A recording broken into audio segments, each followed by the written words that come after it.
Welcome back, ladies and gentlemen, to Dbacks Dispatch here with your three fellows of Brandon, Brett, and Gabe. Less than 2 weeks away from pitchers and catchers reporting, and then the fun time begins. If this is your first time on the channel, make sure to subscribe so you don't miss any of our future content. Make sure to hit that bell so then you get notified of whenever we post a video, when we go live. You definitely don't want to go ahead and miss that. And make sure to like and comment. Would really appreciate it here. So as I was saying, pitchers and catchers report is coming up very, very soon. And with that, the Diamondbacks revealed their non-roster invitees that are going to be at spring training. So we have a lot of names on this screen. To be honest, the first one that jumped out to me, former pitcher hit a home run, Humberto Castellanos. I thought that one was interesting. There's a lot of just minor league contract players that they signed this year. We got a couple of prospects on here. So I'm very excited. Brett, what are some of the ones that kind of stand out to you on the list? Two of the ones that I kind of like had my eye on, at least. One of them is going to be like pretty obvious. The first one is Yumin Lin. 20-year-old, one of the, I think, the highest rising prospects in the D-backs systems last year. Went from being, I believe, unranked to being number 7 at the end of last year. Really impressive year across like both Hillsborough and Amarillo. He logged 121 innings, which led all teenagers across minor league baseball in general. And then in those 121 innings, he put up 140 strikeouts, which is just insane. I think that it's a 10.4 strikeouts per 9. And obviously his ERA still being a 4.45. Like, we know, obviously, as fans, like, the minor league system for the Diamondbacks that they play in is very run heavy, or is a high offensive environment. So 4 ERA, like mid, like 4.5, is actually pretty good when you look at it. So I'm pretty excited about Lynn. And then the second one, Adrian Del Castillo. D-backs still don't really have a full backup catcher like solidified yet.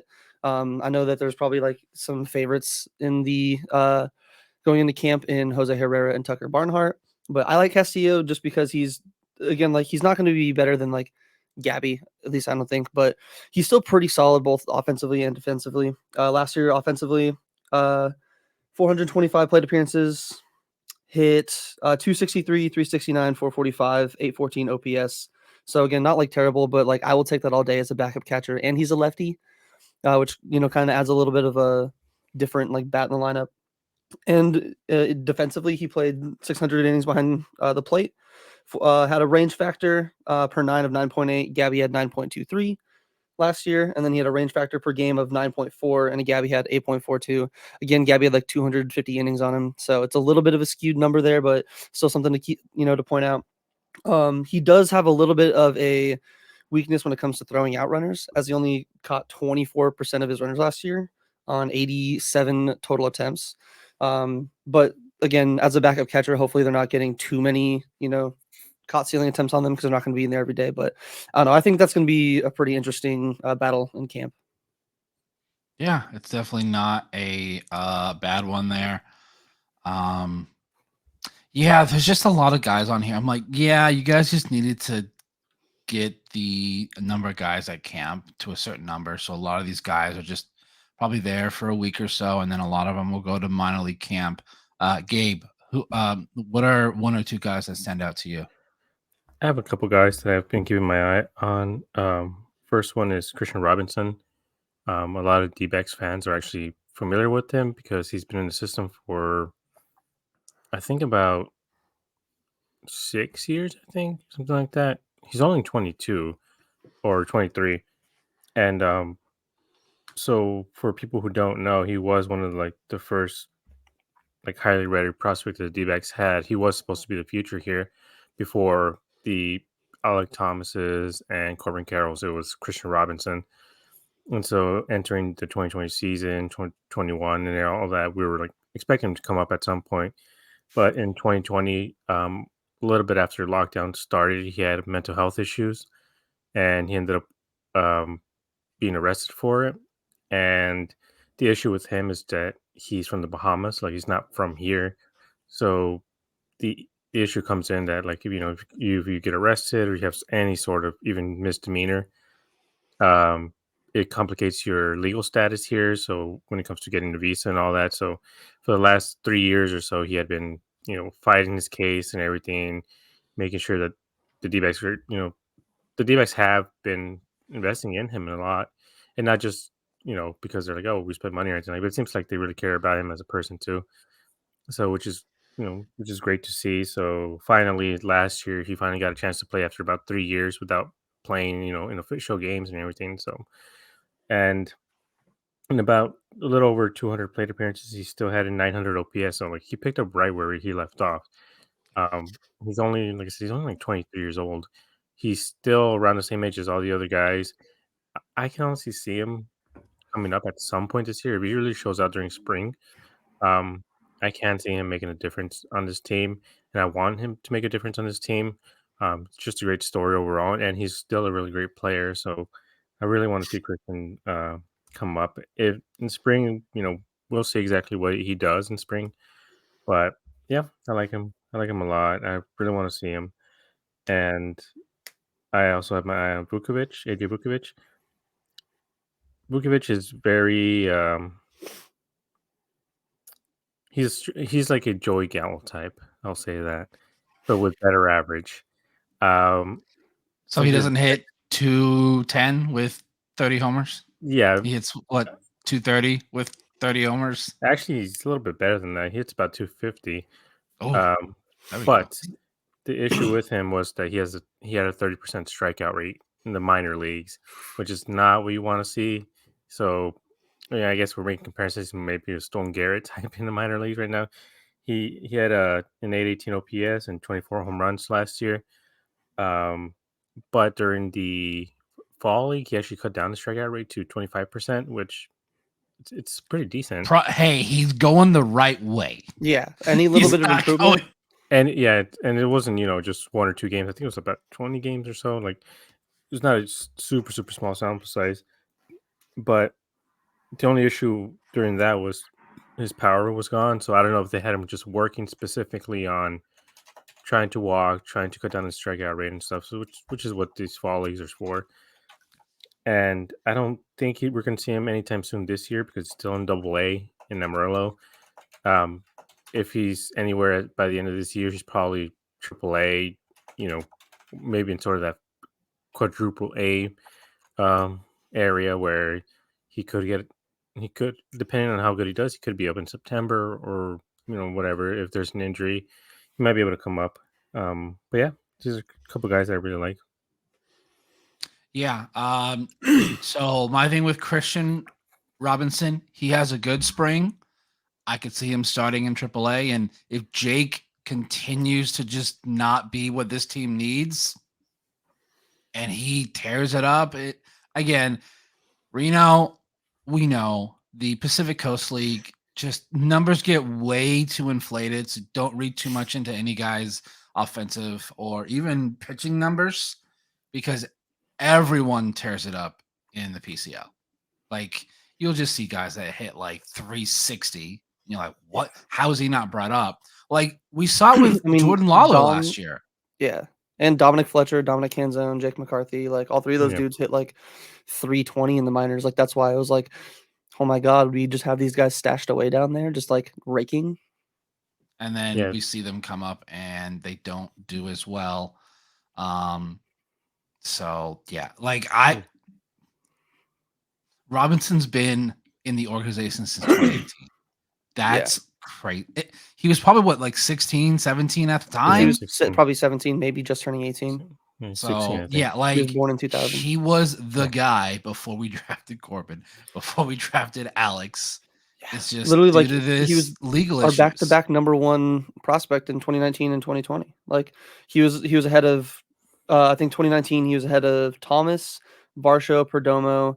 Corbin was number 5. Then I think even the very next year after, Varsho, because Varsho was up, on the team, so he already was promoted from prospect status. I can't speak, sorry. And even he was still number 1 the very next year, again over Corbin, over Alec, over Domo. Like, he really had some potential, man. And even last year, he basically put up the same numbers he did in his last full season in 2019, 69 games, 282 average, 368 on base, 514 slugging, with, what was it, 77 strikeouts, 14 home runs, 51 RBIs. This year, 65 games, 283, 382, 532 for his slash for a 915 OPS compared to 881 in 2019. He had more stolen bases. Yeah, he had more stolen bases, a little bit less RBI, but same exact amount of home runs. Like, the man skipped 3 years and still basically just put up the same numbers. And that, again, that's missing those years of development, missing the years with like the hitting coaches, missing like all that. So like Brandon said, I think if he has a really good spring, he could really shoot back up to like just being a potential, like, depth piece to the major league team.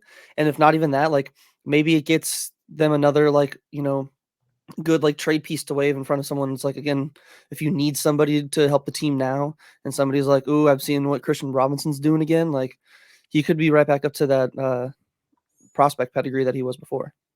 Yeah, that was my thing. Like, if he continued, because like you said, he missed all the time, and it was like riding a bike. Yeah. Right back to the type of prospect that we all know that he is. So if he continues to do that this upcoming season, he could be I think, a better option as a trade piece over Jake McCarthy. We know how fast Jake is. It's just his offense needs to get there. Alex took that leap last year. Alex took the leap offensively last year. We know how good his defense is. He was a Gold Glove finalist, made top 5 best catch of all season last year. So very impressive. So I'm just gonna go with one guy that I had my eye on, and that's Andres Chaparro, who the Diamondbacks picked up off of waivers when the Yankees cut him. Very young guy. He's 24 years old. Has a lot of pop. He has that power. I could definitely see maybe the third base of the future. Could definitely see that. He's from Venezuela. So last year in the minors, over 520 at bats, 25 home runs. That to me is what stands out. His average is a little low, but he did finish with a OPS of 775. So if he has a good spring, definitely someone that could make the major league roster potentially, as like our backup third baseman, unless if he can play somewhere else too, that helps. Like, I think the one guy on this list that I think is going to make it for sure is Kevin Newman, because Kevin Newman can play second, short, and third. And I He think just fits the main holes that they have, and that's basically middle infield depth at the moment. Yeah. So, Chaparro, like, as soon as we picked him up back, I think in November, and I looked at his numbers, like this feels like they're taking a flyer because this guy does have that power. And I don't think the Yankees minor league, league, like the international league, I don't think it's a super high offensive environment compared to the one that the Diamondbacks minors are in. So can you imagine what he does in freaking Reno? He'll in the first, if home he runs is, by the All-Star break. Yeah, say if he's starting the year as the Reno third baseman, I'm calling like easily 15 home runs in the first like month, maybe month and a half. Like, that dude's gonna go like 2001 Barry Bonds out there. Yeah, it's gonna be very impressive. I think all the guys. Hey, Josh, can you bring up the graphic again? out of all the guys on this list, there's like maybe 3 I could see making the opening day roster. I think one of the catchers on that list is going to make it because I think at least 4 of the 5 are probably better than Jose Herrera. And I feel like they may just have Tucker Barnhart be the backup for the sole purpose of being Ed Eduardo's catcher. He will catch every Eduardo start. Like I feel like that's the one day you can pencil in. Like, hey, Gabby, you have this day off every week. Don't worry about it. And just I'm interested to see what Logan Allen and Brandon Hughes do. Brandon Hughes, for me, could be someone that makes it for the bullpen. Because when he was injured in 23, but when he pitched in 22, he wasn't that bad. And all the position players we have here are just outside of Kevin Newman, they're all prospects. So it's just more of they want to see them go up against major league pitching to see how they do. Would I love to see the Hispanic Titan in Ivan Melendez make the roster? You say the Hispanic Titan? What? Did you say the Hispanic Titan? Yeah. Hispanic Titanic. Oh, I almost got it. Sorry, y'all. But no, I kind of, dude, Hispanic Titan kind of goes hard though. Like that sounds like a new Teen Titan, honestly. But no, like we have seen what he has done in the minors. He has absolutely raked.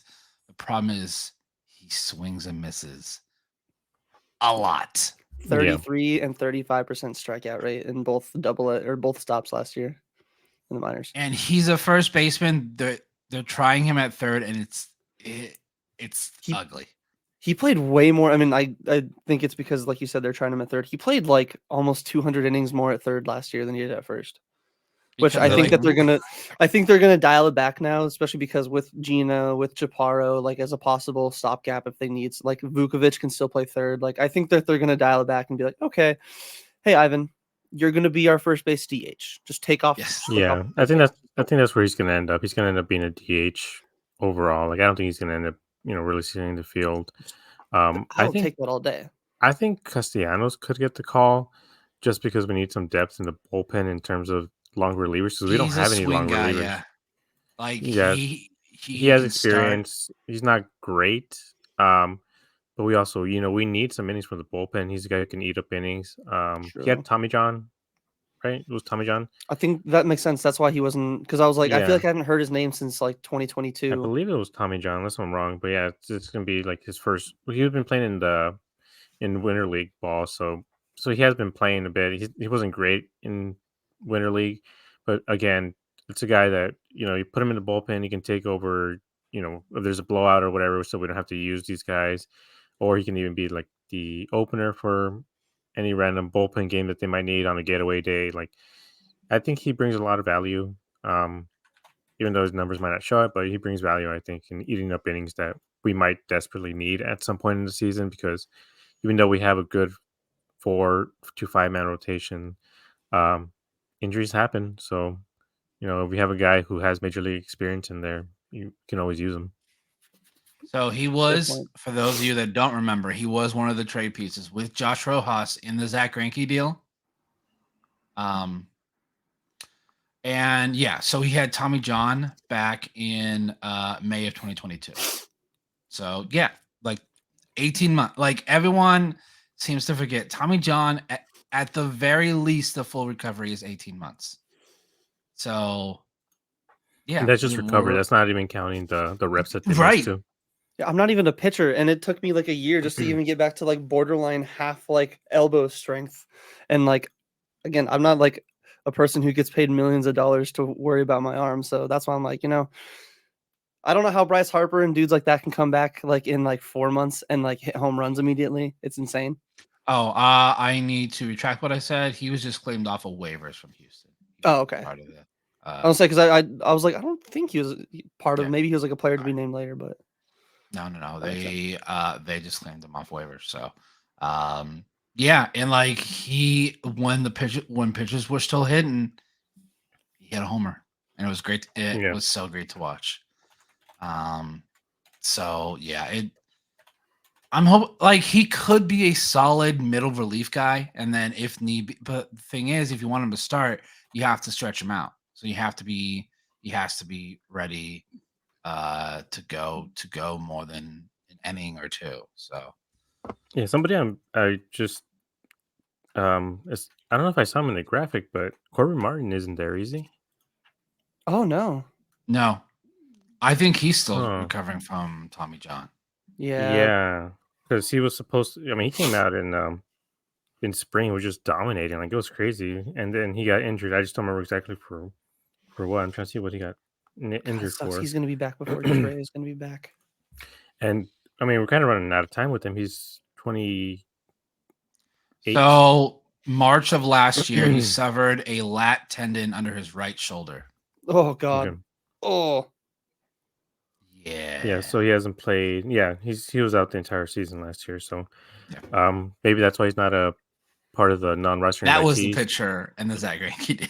That's Yeah, who I it was. remember. Yeah. that's when you brought him up. I was like, I know he got somebody else, not Castellanos, but they're kind of running out of time with him. He was throwing cheese last year. He was throwing like 98, 98, 98, 99 and stuff. So hopefully, uh, I mean, I don't know. I mean, the whole year, and they haven't even announced that where he is right now. Like I I don't know. It wouldn't be seems kind of surprised if they're strange. just like trying to slow roll it, like they're trying to be like, hey, like I feel like that's what they do with a lot of their players now.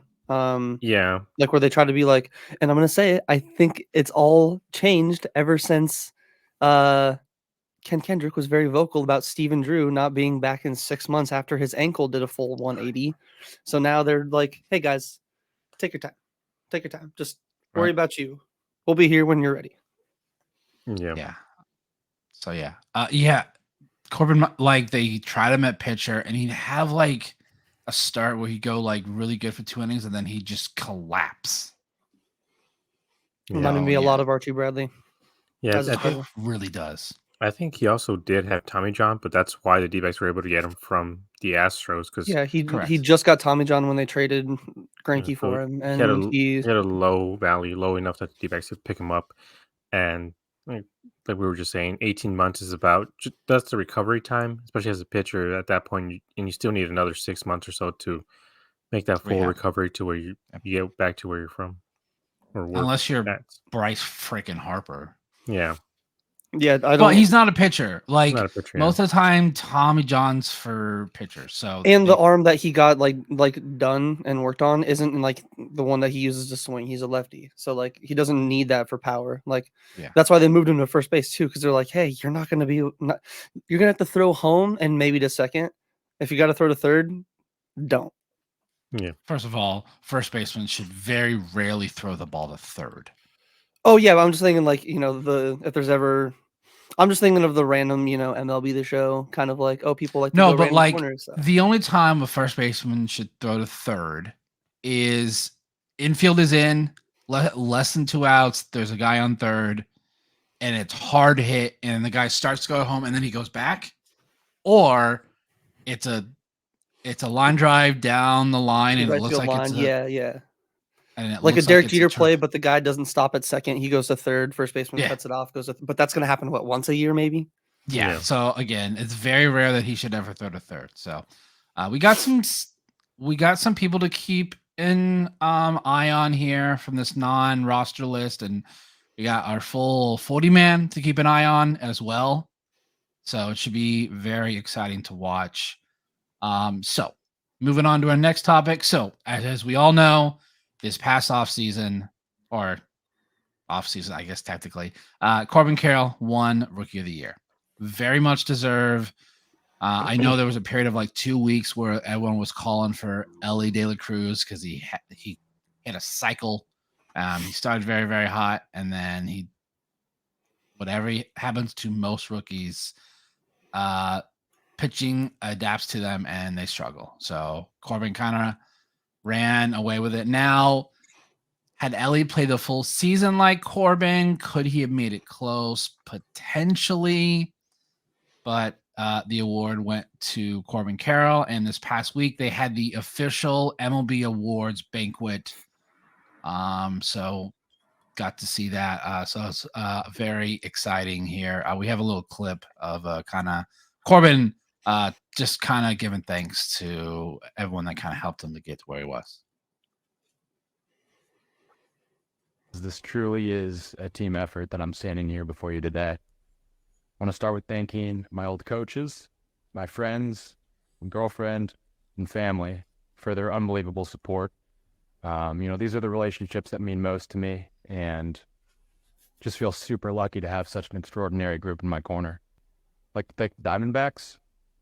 I'd like to thank our fans, my teammates, the coaches, our front office, ownership, and our amazing, amazing staff that truly go above and beyond for us. Placed a lot of trust in me and made commitments to me that mean a lot. And I hope to honor it with my process and my work ethic. Hayes, I'll mention you specifically. I'm just, from you taking a chance on me in the draft 5 years ago to now be sharing this room with you today, just unbelievably happy to see you recognized and your family recognized for the daily sacrifices you make for our organization. And I won't take being the Diamondbacks' first Rookie of the Year for granted. It means a lot. Thank you and have a great night. Can we give him another extension? Can we give him another 8-year extension? That extension right now is looking like the biggest steal of all time. I think we guarantee you in 5-6 years, there's going to be videos like on YouTube where it's like how the Arizona Diamondbacks robbed Corbin Carroll of $250 million, like in value. Corbin did it to himself. I mean, hey, I don't think he's going to complain either. Like, no, he's set up for life. Like, it doesn't matter. I just want to. He's going to get paid again. I just want to bring up the fact that he mentioned something with Hazen. It's like taking a chance on me with the first pick or with their pick in the first round. Usually guys say that and they're like, the top prospect in all the world, and they're like, oh, thank you for taking a chance on me. Like, nobody was taking a chance on you. Like, it was you. You were expected to go. Yeah, like Jackson Holiday. It's like Orioles fans would have rioted if it wasn't him or Drew Jones. With Corbin, the D-backs were taking a chance on him. He was the 11th, 16th overall pick. 16th overall, and 16th, wow. The thing is, there's videos now. People are like, oh, how did he go 16th if he's Rookie of the Year compared to all these guys? And the reason why is because he played in like the Pacific Coast, whatever the league they call it, like the Pacific North, whatever it is. Yeah, that's the same issue with Mike Trout, is that he played in there's only like 12 games or something like that they play every year, like, and he went to a private school, so there's a lot of stuff in the way where he wasn't getting as many eyes on him as a lot of other guys. And with so few games, sometimes they're like, well, we don't know what this guy is, we don't know who he is. So when you take him that point in the draft, you are taking a chance on him, the way the Angels to a certain extent were taking a chance on Mike Trout, because it's a guy that nobody had really seen much of and didn't really, at that point you're literally just looking at the metrics and saying, okay, this guy makes contact, this guy can run fast, and let's do it. Yes, because you mentioned Mike Trout, it's actually pretty funny. So because you're like crazy how Corbin was a 16th overall pick, how many teams passed on him, it's all like, I think, at least for me, because it's the one that comes to mind, it makes me always think of Mike Trout. Now, he was like the 24th or 25th overall pick. The Diamondbacks had 2 picks that draft. Twice they passed over Mike Trout. It was the Diamondbacks, and then the Angels. AJ Pollock was one of them. Mm-hmm. And then there was one other one. I think he was some no-name guy. But I think it was, again, at the time, I can look it up right now. But at the time, he was like really like touted highly. Again, I don't even know like half the names in the high school draft. Like, I remember when Corbin was drafted, I paid attention. And I was like, oh, Corbin Carroll, this guy's gonna be pretty cool. And like the guys were like, oh, it was gonna be like Jacoby Ellsbury. Like, this is a pretty cool comp. I hope he's like that. But then most time in MLB, you don't hear about these guys until like 3-4 more years later at minimum. Bobby Butchering. Yeah, there it is. Yeah, what a pick. So the universe is just giving it, is the karma is coming back. It's like, hey, you drafted AJ Pollock, that glass-boned, gonna leave it there. And we someone had else 2 picks because the 2 Dodgers signed Orlando Hudson that fire year. Oh, dude, Huddy. Wait, we got that second pick because they signed Huddy. Yes, it was a Wow. compensation. for the Dodgers We signing we should all work on an article and go through like the wildest like trade tree to find how far back something like that goes, because that'd be kind of funny. But yeah, anyway, that was the universe is just correcting itself for This is us funny. whiffing twice on Mike Trout. Who's that guy? You said Bobby Boucher, or what's his name? Borchering. Borchering. Yeah, Borchering. Yeah, like I don't think he. I want to look up ever- his minor league stats really quick. I don't know if he actually did anything.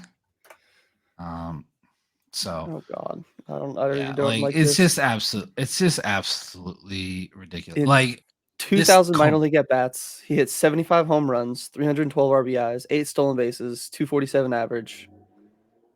yeah, Yeah, he was picked number 16 overall in that draft. yeah, it was right. Oh, God, can you imagine? But so we have another video here to play. So as everyone knows here, 2020, COVID.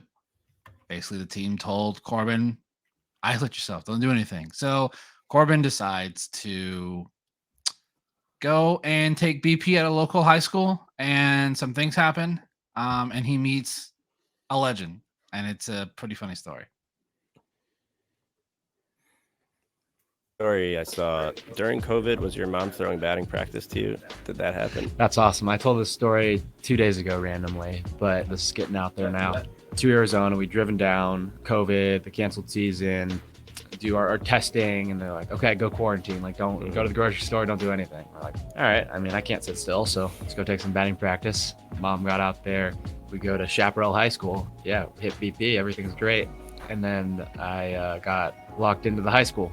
My mom was like, okay, call Joe, your agent. Call Joe. Joe calls our assistant GM. Amiel calls Luis Gonzalez. Like former Diamondbacks legend Luis Gonzalez. Yes, I did have to explain to my mom who exactly this was that was coming to get us. My mom's like, who's this coming again? I'm like, Mom, this is, not just like Another guy. Yeah, I like show her the video of him winning the World Series. That was my first time meeting him, so he won't let me forget that. That is an unreal story.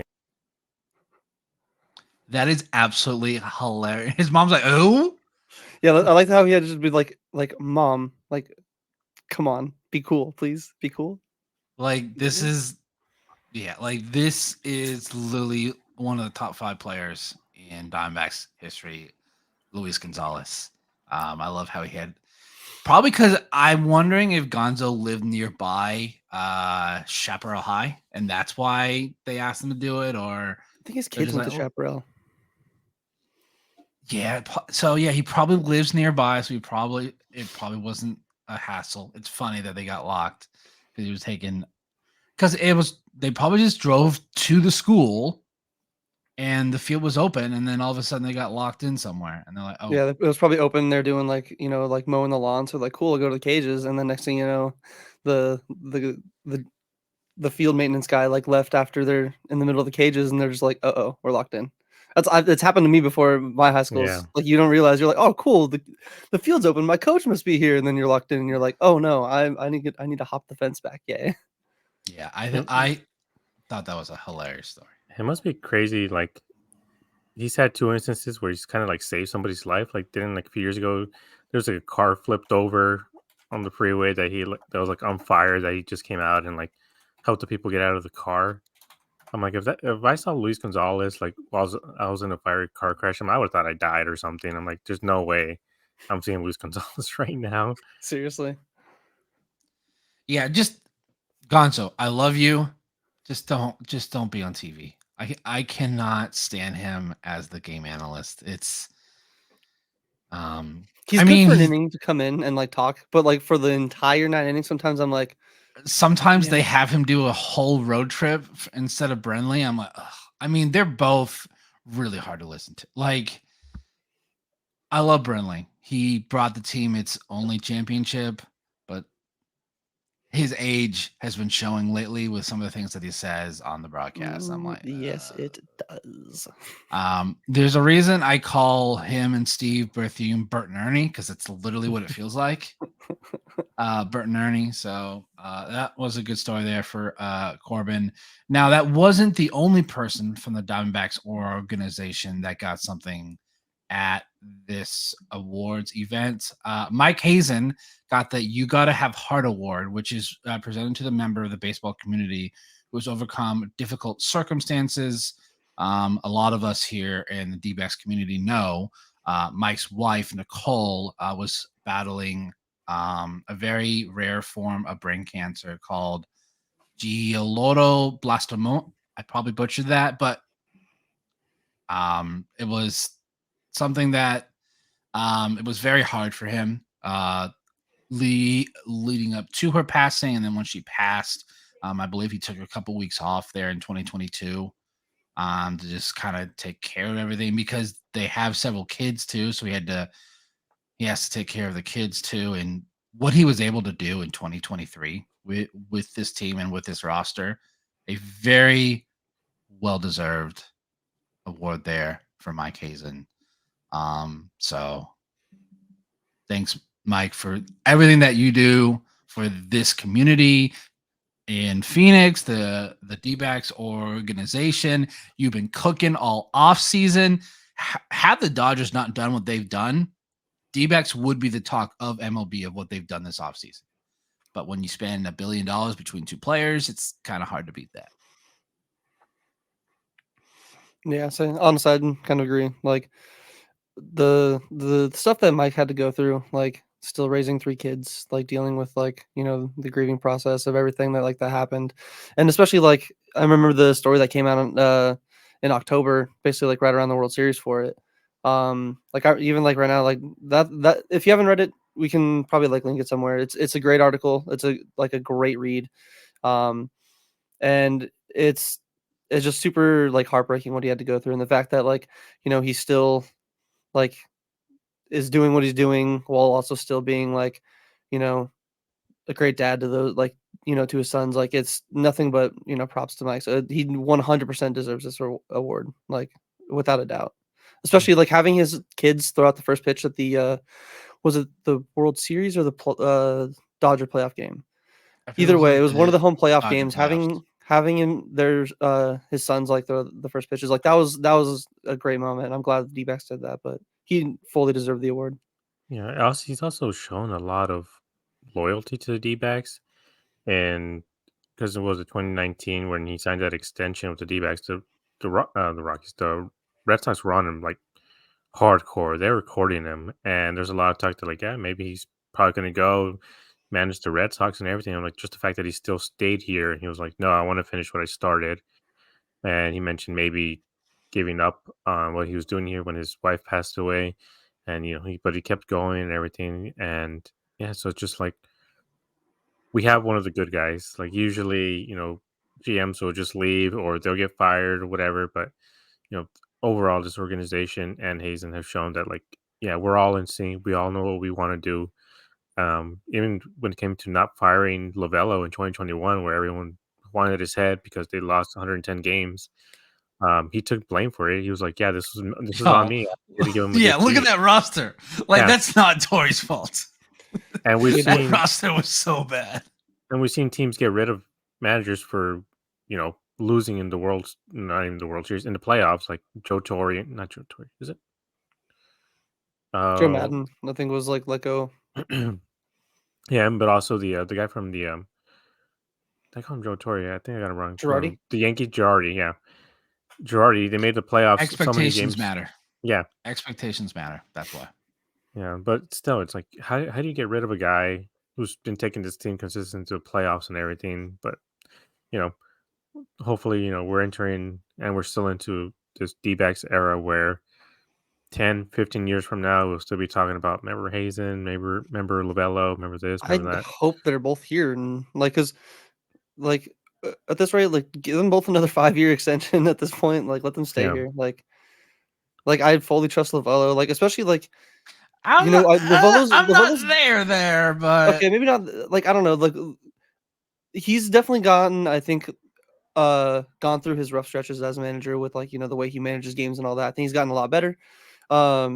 This year I think will be a great like, key because like he came in like what, the very end of that 2017 team, and he had like basically one good like 1 year with the good full roster, and Yeah. then basically got dismantled. So like seeing what he'll have with this roster, like I think it'll be a really good test to see like, he's not going to hopefully have to deal with bullpen games. So it's not like he's going to have to worry about like fully like managing like, oh, who goes here in this game, who goes here in this game, it's going to probably be a little bit easier. But it's just the way the players talk about him, like I know it's like it's doesn't have to do with us. It doesn't have to sometimes do with like on the field, but like I know like clubhouse culture matters like so much, and like that's why I feel like Torrey, like I'm glad they didn't fire him. I'm glad like he's still there. Like I just feel like he's that dude to like you know keep that culture around. Like it just I feel like it spreads throughout the rest of the organization, and that's how like the Dodgers have gotten where they are. Like for years, like they kept who was there before Dave Roberts, Mattingly. Like they had Mattingly for years, Mhm. and then like even now Dave Roberts. Like don't get me wrong, yes, there's times where like even we'll make jokes about like, oh, thank you Dodgers keeping around Dave Roberts. I'll still say he's a good manager, and like he probably does keep like a pretty good clubhouse, and there's probably a good reason why they don't like let these So the guys thing go. with Dave Roberts for me is in the postseason, I think he thinks he will overmanage. Yeah, I was like, just manage the same way you do in the regular season when you win 100 games. Like and you that's don't why need like to change it that much. Yeah, that's why I but don't think the from Dodgers are what I gonna remember, fire. yeah, from what I remember, Dave Roberts didn't go 0 for 21 in the playoffs either. Like it's not No, his but sorry, fault that these every guys. game against them is gonna be the other team's World Series. Yeah, So so the stupid. thing with so I want to talk about Mike Hazen there for a bit. He's a very loyal guy, and I think that's why we haven't seen them kind of move on from Pavin. Pavin was his first draft pick, first ever draft pick. That was his first year. That was their first round pick. I don't think he wants to give up on him. I was worried about Mike Hazen at the end of the year because there were the reports that the Red Sox were heavily trying to get him to come back to Boston because they parted ways. Klein, I think is what it Heim, is. Oh, Yeah. Heimblum. Heimbloom. Yeah, that guy ruined that organization. Yeah, Literally, Epstein's back with them though. Wow, sorry, Theo Epstein. Pause. yeah. So clarify when there. there were that reports that they were heavily trying to get him to come back, I was like, oh, please don't. And then he signed the extension. I'm like, oh, thank God, because this team had they lost Hazen, this would have been a 1-year wonder without a doubt. Because if they would have had to bring in another GM, this team would have struggled. Like we would not have seen this sort of off season because I think Kendrick would have been like, why should I like I think Hazen fought very hard after the World Series. Like we need to stay at this level. We need to bring in key pieces so that we continue to compete. Let's not pull a 2017 where we make the playoffs and then next year we're not even competitive whatsoever. And Torrey, the funny thing about Torrey, if you were on Dbacks Twitter in the middle of August, all of Dbacks Twitter was like, fire Torrey, because we kept losing and it was just like bad losses. And I'm like, there's a difference between look managers at making what mistakes he and the has players just playing bad. Yeah. Like it Josh just going back and deleting tweets. like it just and like then we make it to the World Series and everyone's like, yeah, Torrey. I'm like, I could have gone back through some of y'all's tweets, but some of y'all tweet too much. It would take too damn long to find some hashing Torrey tweets. I was always like, you can only do so much with the toys you have in your toy chest, basically. Like he just had nothing to use. He finally figured it out in September, and we saw what happened there in the playoffs. Like it still boggles my mind that the best part of our team the last 2 months of the year was our bullpen. You asked me that in April and May, I'd be like, I'd call you. I'd say what you're are you higher than smoking? me. Yeah, Yeah, like I'd what know. are you smoking? I was like, Because what the did Miguel bullpen- Castro turn into a good pitcher? No, it's called we got Paul Sewald. He became our closer, and everyone else had a role. Like every guy knew this is the 7th guy. Ginkle is the 8th guy, and it's gonna be that way this season. I can almost I feel like that's what it is each guy's going to know their role going to the ballpark, because that was the thing in the early part of the year. They didn't know who was closing that day. We call it closer by committee. Yeah, and Castro, no. Sorry. Castro, please don't be a closer. That man cost us so many games. When you were talking about like, Mike Hazen's like loyalty and like Pavin Smith, and just because we can like kind of tie it back into what we were talking about at the beginning of the episode with the 26-man or the non-roster invites. Sorry. Do you think that, like, obviously, I don't think any roster spot's fully guaranteed, except for obviously, like Corbin, like there's a lot of guys like, yes, they're fully guaranteed, but do you think with Could tell. like, yeah, like there's Walker, a lot of them, but a guy like Pavin, do you think that this spring is going to be an actual like battle? Like if there's like, let's say a guy, like Chaparro, like maybe they're like, hey, like we don't need any other outfielders. And like, if he can play first base as a backup, which is probably Pavin's only other option, or maybe Vukovic as a backup first base or whoever, like, do you think there's going to be someone that can actually like push Pavin? And I'm not saying this is like, oh, I want Pavin gone, like push him to where like he can show like he's, because what 2021, I think when he was called up, like he was one of the only good hitters on our 2021 team, and he wasn't terrible. There was not good anything on that team, and he wasn't terrible.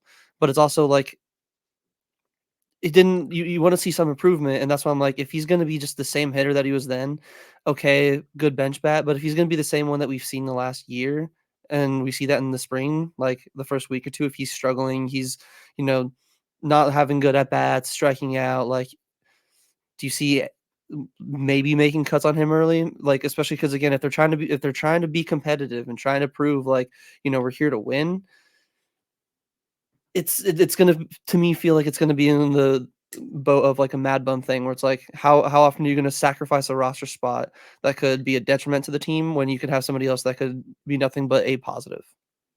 So for me, I don't think he makes the opening day roster. He's still in the 40-man. For everyone saying DFA That's him, what I meant. Like cut, like sent back, like from camp early. they are not going to designate him for assignment so that he basically hope he clears a waiver. No, he's going to be still a part of the 40-man because he is. I hate to admit it, he is still the top. He is a top 40 player in this organization. He is. Yeah. I think they'll just send him down. I think he's going to have to hit. He's going to have to absolutely rake it in spring training to make that opening day roster. I don't think he's one of our, because I believe in April you get 28. And then when March comes around, correct, it goes back to 26, and then you get March, 28. April. Yeah, no. So I believe it's May 1st is when it goes back to 26. Oh, you might be right. And then September 1st you go back to 28. So instead of like how they used to do it, where the first like April through August was 25, and then September was you could had up to 40, which I didn't like because you were just having guys there just to be there. So then they moved it where April and September is a 28-man roster, and then May through August is 26. No, it looks like I don't think I think you start the season with 26. Because it looks like it says from the start of the season until September. Yeah, so 26-man under the agreement, teams will be allowed 26-man active rosters from the start of the season through August 31st, as well as a postseason from September 1st to the end of the regular season. 2 additional players, 28 total, would be active. Yeah, I think with Pavin, it's like, I'm going to sound really stupid by saying this, but he must have some sort of like clubhouse presence. And the reason why I'm saying that, like I think he's a good teammate. Yeah, there's something to that, because if you see all those during all the celebrations, everything, if you watch these guys on social media on their birthdays, when they win the awards and everything, he's there. And it's not like, every guy is there or anything either. It's like there's certain select guys that get invited to all these things, and Pavin is one of them. And at that point, I'm like, maybe he's, I don't know, like he might have like a sort of intangible to him where he helps this group stay together, and maybe just they don't want to mess with some sort of chemistry that there's clearly, there or something. And like I know it sounds dumb, but sometimes you need a guy like that. Like everyone talks about Perdomo being the Can't- leader and the guy in the clubhouse, but I mean, can't give up you can't a fill a roster roster spot spot. on Fields though. Like that's the thing that sucks is like I'd like again I hate saying it kind of like with Ahmed last year. I know Ahmed was like a huge guy in the clubhouse. Like it's with the way that baseball is. Like obviously we know like the regular season isn't like you can win 100 games, you can win 84. It doesn't fully like matter. It's not going to guarantee you a spot in the World Series or wins in the playoffs. But still, like you can't basically punt away like a roster spot just because of like a clubhouse feel, which I know we're not GMs, like we're not in there, like we can't fully say that. Again, Paven could fully focus on his role and turn into a really good bench piece and good part of the team. And then that's just a benefit that he's a great clubhouse guy. But I don't know, like I don't think you can have like multiple guys, like especially if like Eugenio Suarez is like a big clubhouse guy, like it's been said, like you don't need like 5, 6, or 7. Again, it sucks. I like Paven. He's a great guy. Like that's the thing that it's terrible because like he's a great person. It's just the production on the field just hasn't been there. I don't think we need a backup first baseman as much as everyone thinks we do. Christian literally plays every day. And now. Yeah. It's like maybe every other Suarez week that they give him a can day off. also play first base. So I think Paven, the only way Paven I think makes this opening day roster is he has to be hitting. He has to be consistently hitting, not this 1 for 20 stretches that he has. So if they're not going to keep a backup first baseman on the roster, what do you think they're going to go wacky races and have 3 catchers? So then Gabby Yes, gets I an extra think- day off of his knees. Gabby can then just be a backup, like he can be the DH on the days they need a right-handed DH, and then either Barnhart or like Del Castillo or whoever else they go with can be the other catcher. I don't know if I like that just because I really want Gabby behind the plate just defensively. But obviously, if he needs like, if he's going to only play 120 games and there's like 40 games, 30 of those are going to be, Barnhart. So maybe you could have 10 like Barnhart start the other like 10 Bucker Tarnhart. I'm going to call him that now. You could start the other 10, but it's like, if you only like, what if Erod, gets skipped or whatever? I don't know. Like they could go with the third option, just especially if one of the bench bats like Chaparro or Del Castillo or Chaparro, somebody else, maybe they're just better hitters. I would rather Gabby not play a lot early. Like maybe the first 2 months, they kind of don't have him play as much so that he's fresh for July, August, and September. That's personally what I would feel better at. Like he doesn't need to be fresh to start the year. Like, yes, every 162 games matter, but there's a lot of games early that I'm like, we don't need him as much. So I could definitely see them going with that 3 catcher. They've done it before. Like I don't remember what it was either. I think it was 21. Where like they had like Herrera, someone else, and Varsho. And then there was the one year where they had like Mathis, Iannetta, 17 and 18. 17 like specifically. Oh yeah, Mathis, Iannetta. Who was the third guy? Like it didn't feel like there was a full-time catcher. Like it was like matchups every single day. Yeah. And so yeah, that was bad. But moving on to our final topic real quick. Dbacks made a trade yesterday, February 3rd of 2024. We lost an outfielder, but did we actually lose an outfielder? Dbacks traded Dominic Fletcher to the White Sox for basically a pitcher that we really already have 2 versions of. But it definitely helps for depth purposes. Fletcher was never going to get consistent at bats. He just wasn't. Like our outfield depth is just absolutely ridiculous. So we got Christian Mena from the Chicago White Sox, starter. So there's another potential option for that 5th spot. He strikes guys out a lot. Yeah. But me personally,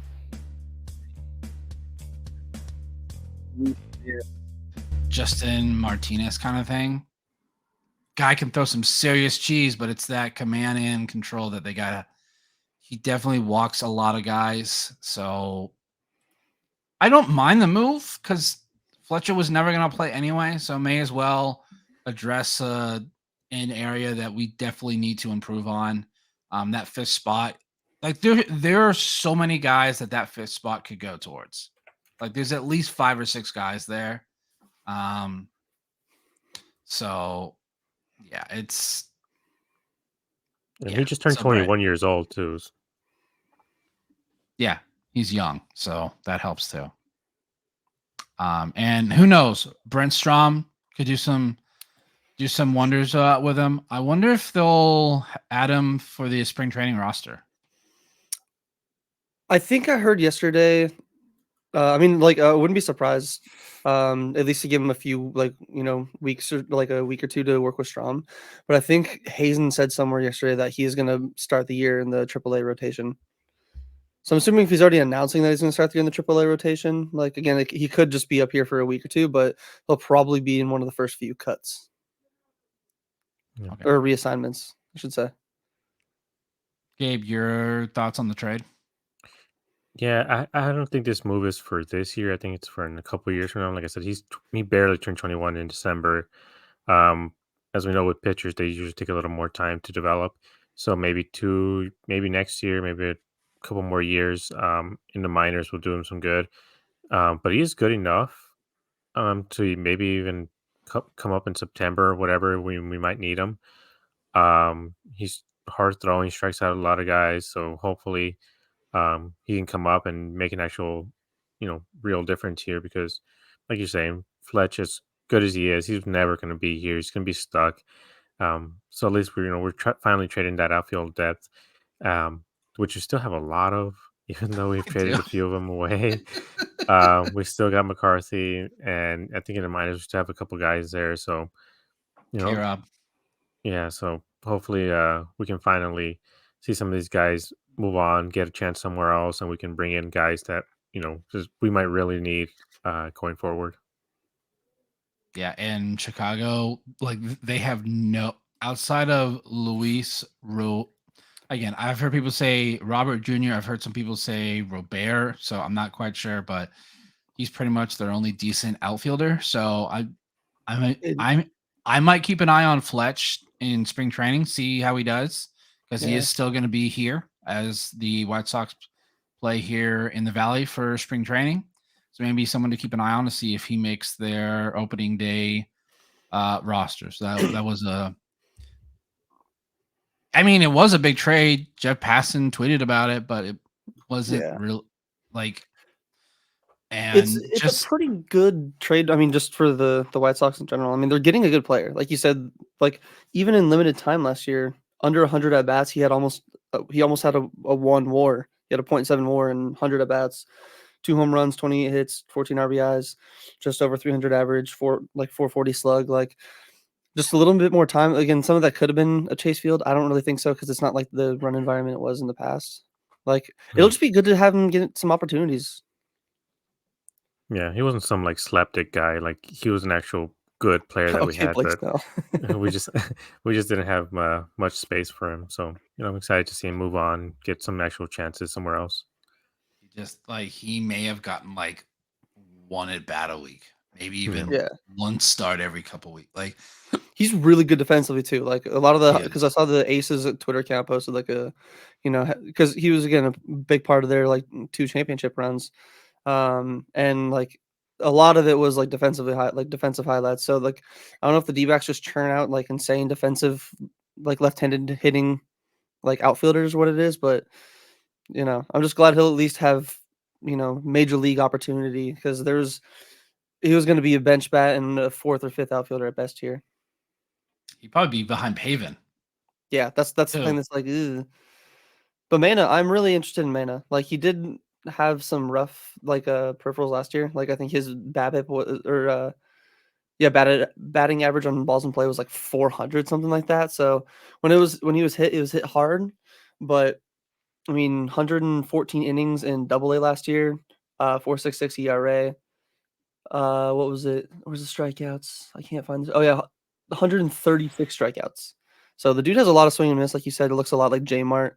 Like, I couldn't find the exact like grades and like splits on his repertoire, but I believe it's like a fastball, curveball, splitter.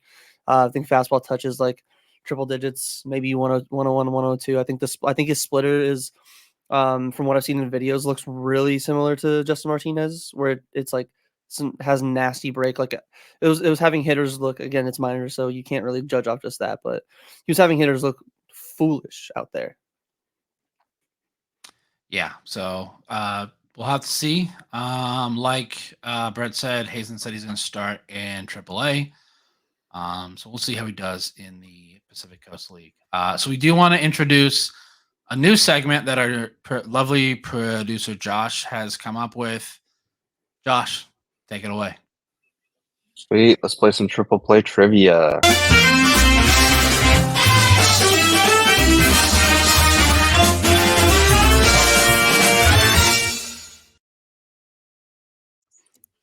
All right. So with Dominic Fletcher, obviously he had a bit of a hot streak when he came in last year for us, and he had his first home run.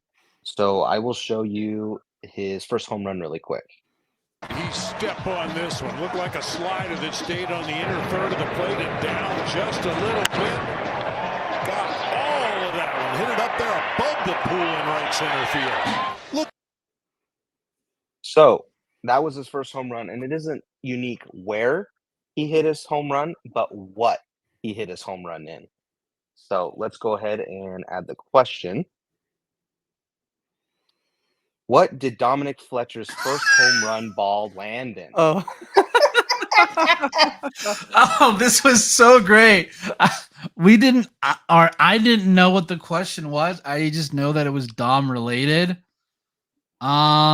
I'm gonna go with the queso in the bottom right. I'm trying to think like what they would have had at the Dbacks. I'm pretty sure it landed in a bowl of guac. I'm gonna say a thing of guac.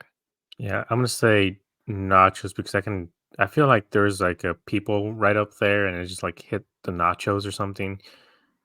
Actually, I think you guys are right too. I'm sticking with my guess. I'll be wrong if I'm wrong. All right, Brett, thank you for trusting your instincts. Oh, yeah, baby. Yeah, so here Guacamole. It up. I don't know whether that's guacamole or sour cream or salsa. It looks like guacamole. Let's go. Yeah. But All there you right. go. So Brett wins the very first triple play trivia. I had no idea what the question was. Like, I thought it was gonna be like, oh, is it this? I thought it was How gonna be far like, did it go? He hit his home run on the same day as his brother or something like that. So I was expecting that. So yeah, that was a great idea. So Brett currently is the leader at 1. So congratulations there. But no, that's pretty much our show here today, everyone. Make sure to go ahead and check out.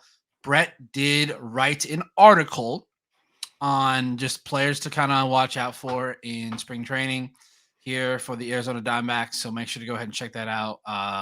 The link to the article will be on our Twitter and also in the description box below. Make sure to subscribe to the channel, hit that bell so then you get notified of when we go live or when a new video goes up. We would appreciate it very much. Make sure to like and comment.